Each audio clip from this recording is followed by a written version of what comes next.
Okay, so what I'm going to do here is I'm going to show you how to work with different abstract data types. So they're ADTs. First thing we're going to do is have a look at the one called a variable. Now a variable holds one piece of data, so one piece of data, that's all. So a variable name, we can call it anything we want. I'm just going to call it number as an example.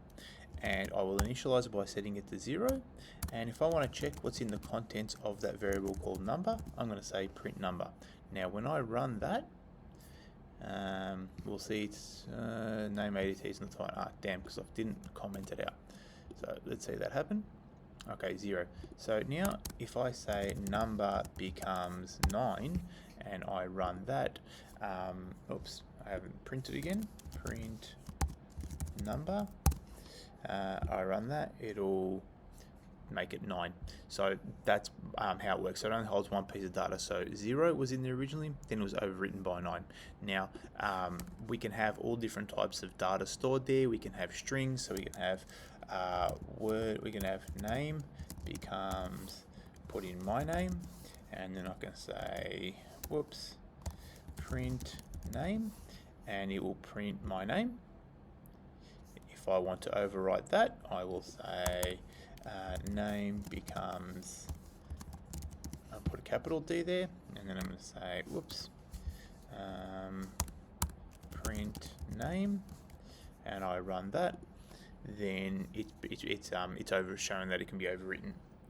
Lots of different data. We can put lots of different data types in variables. Okay, the next thing we're going to have a look at is something called a list.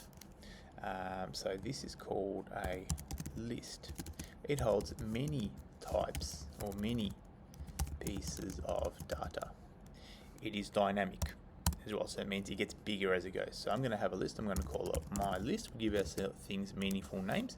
Doesn't matter what we call it. And I'm going to say 1, 2, 3, 4, 5 as my list. So it's sending a list of numbers. So then if I want to check what's in that, I'm going to say print my list, and it'll print 1, 2, 3, 4, 5. So there it is with the brackets there showing that it is a list. If I want to access one element of that list, what I will say is my list, and then I tell it which element I want to access. So that is the thing stored in element number 3. Now in Python, lists start at 0, so that is going to show, whoops,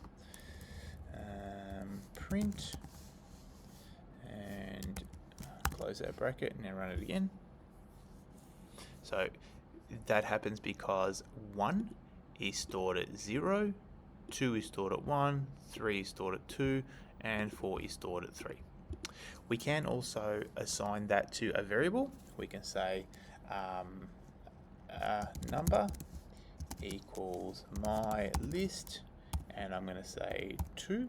So it's whatever is stored in my list 2, and then I'm going to say print a number, and then I will run that, and we'll see 3 because that is in element 2, 0, 1, 2. So that's there are two things we have in Python. We have lists and variables. One more that we'll have a look at is something called an array. An array? No, a set. Sorry, a set. Set. Now a set it holds many pieces of data with no repeats.